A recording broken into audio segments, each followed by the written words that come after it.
10 and 4. I've got a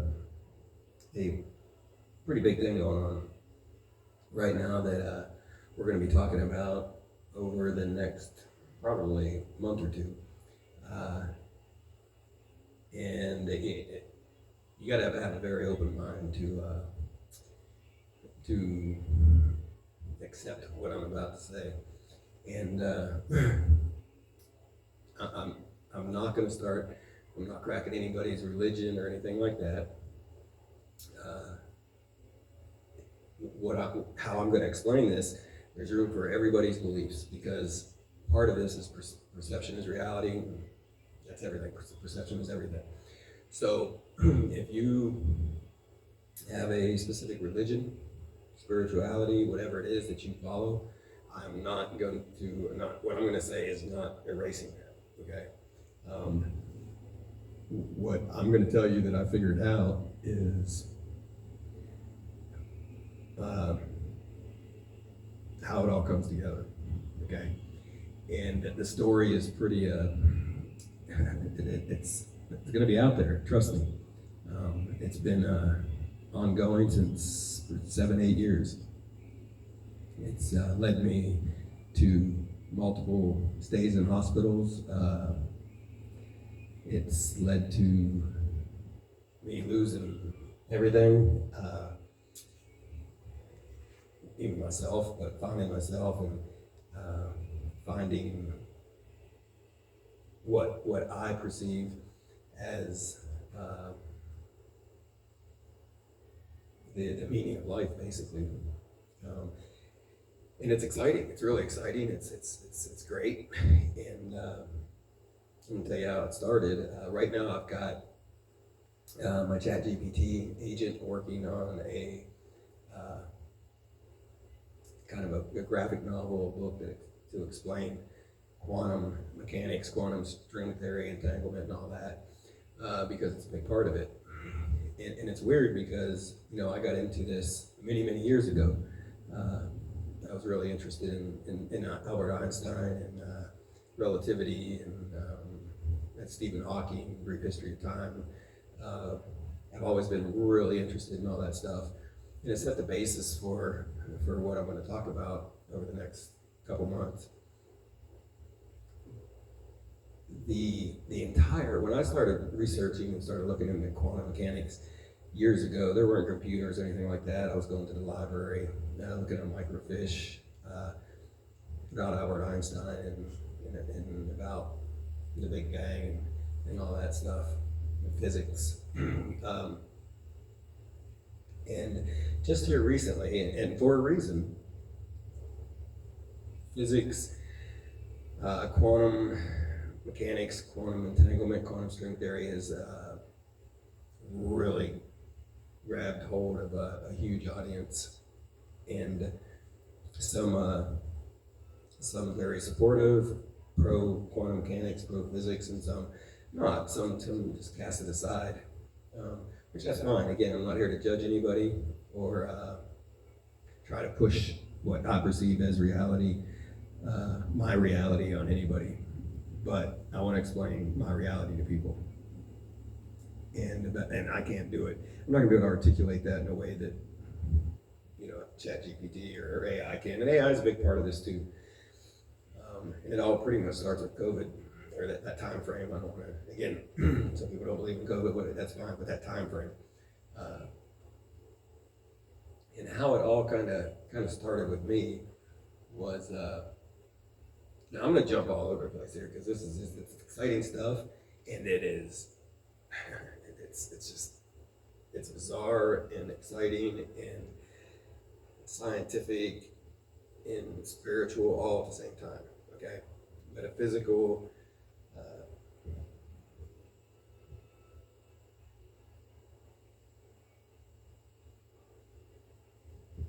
and go from there.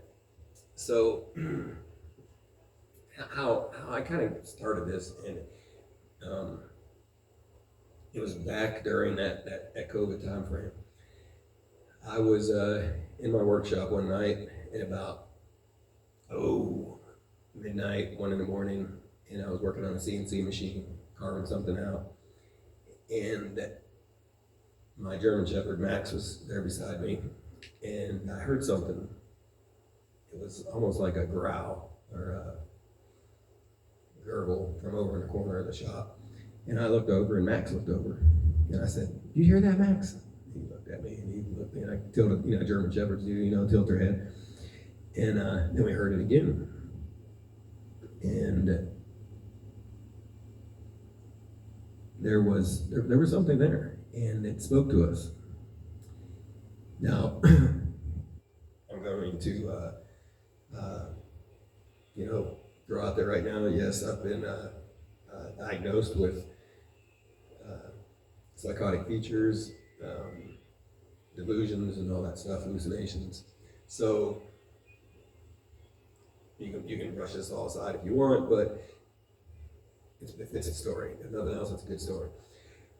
So there was something there, an entity, or I don't know what you want to call it, spirit, I don't know, but it spoke to us, and it kind of gave me a message. It said that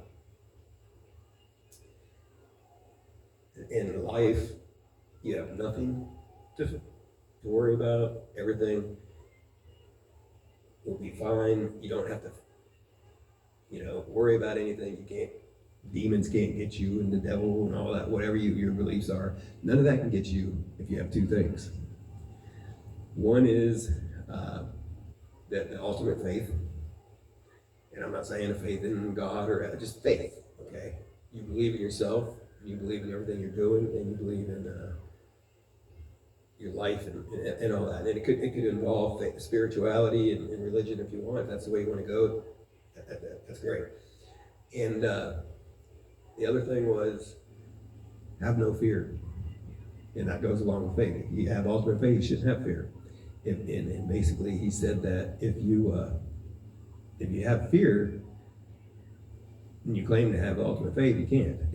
Why would you have any fear if you have the ultimate faith? It made sense. And so I moved on and thought about it and wondered if I was just dreaming or hallucinating or whatever. At the time, I didn't know I was going down this road with mental illness.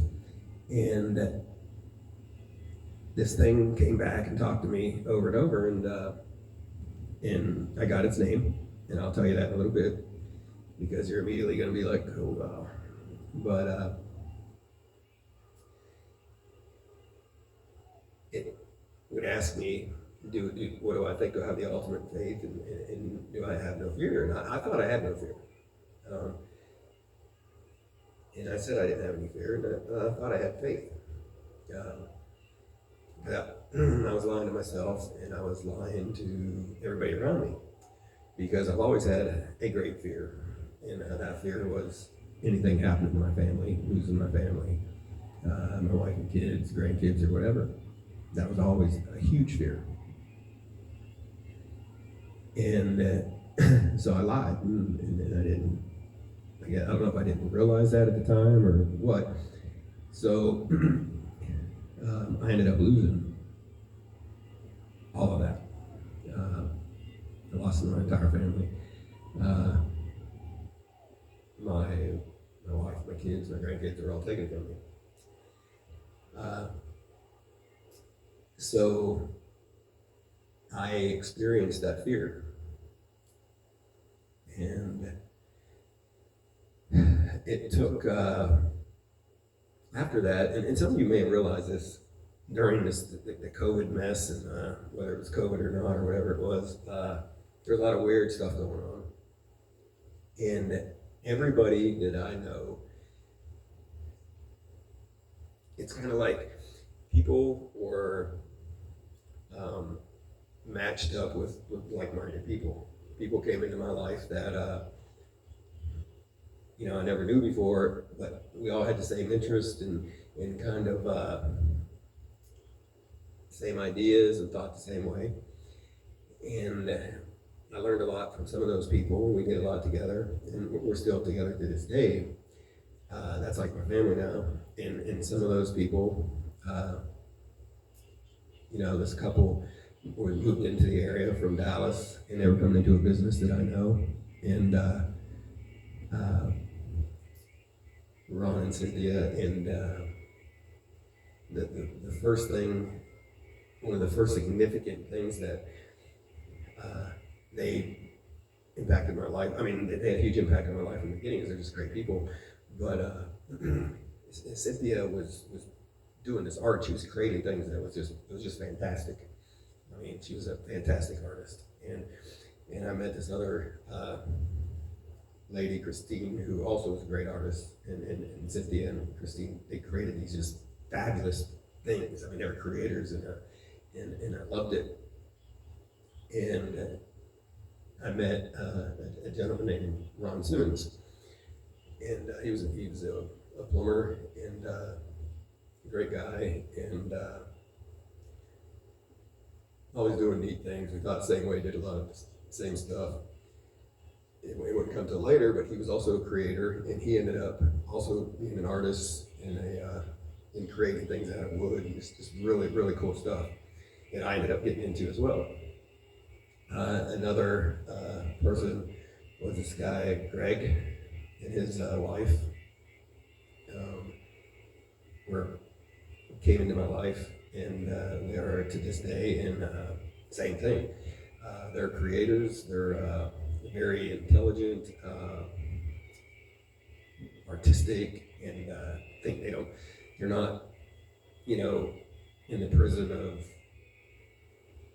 falling and thinking and sticking by the thoughts that are put in your head from the time you were, a kid. They're free thinkers, and they do things without input, like without following the paradigm or things like that. And a whole bunch of people like that, we're all together and friends now, and we all kind of have this creative mind, and we're open thinkers, and we give everybody a chance, and just love the world, and try to do what's right.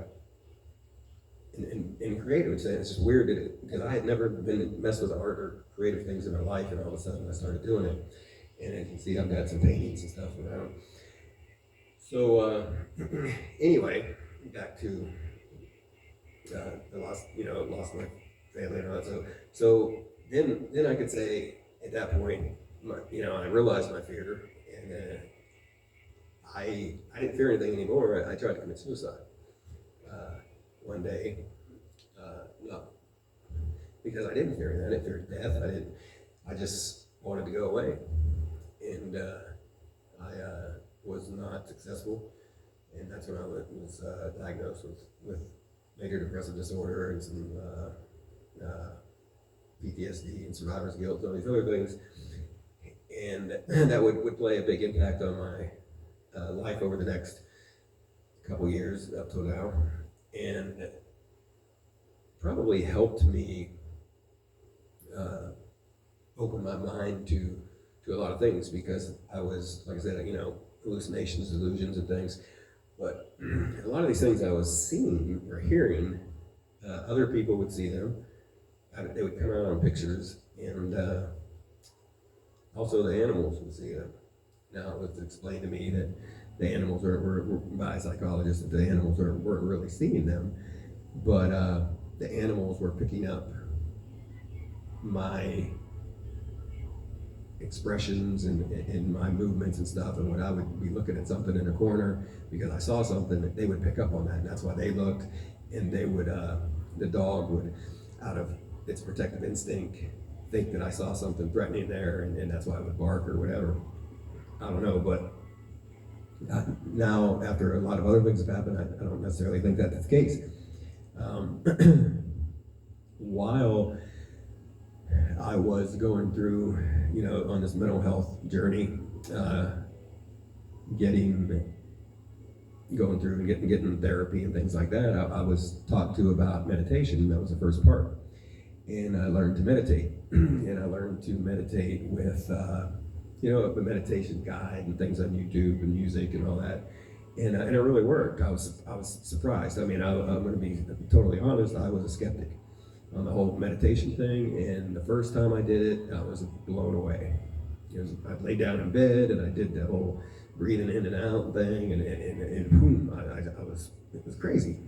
I mean, I was crazy, but it was amazing. And after doing that for a while, I got into the further types of meditation and got into the lucid dreaming, where supposedly you wake up in your dream, and astral projection, where you go somewhere else, and amazing stuff. It really happens. Whether it's in your mind or not, it helps you sleep. It awakens you to a lot of other things, and that's what was happening to me. And while doing this stuff, I got more interest. I started hearing about quantum mechanics and quantum string theory again, and on my astral projections and on my meditations, I was able to, in my dreams, talk to other entities or beings or human, whatever, or read about the whole parallel universe theory, which I used to study years ago, and I thought was a really cool stuff, and just really started to embrace it. And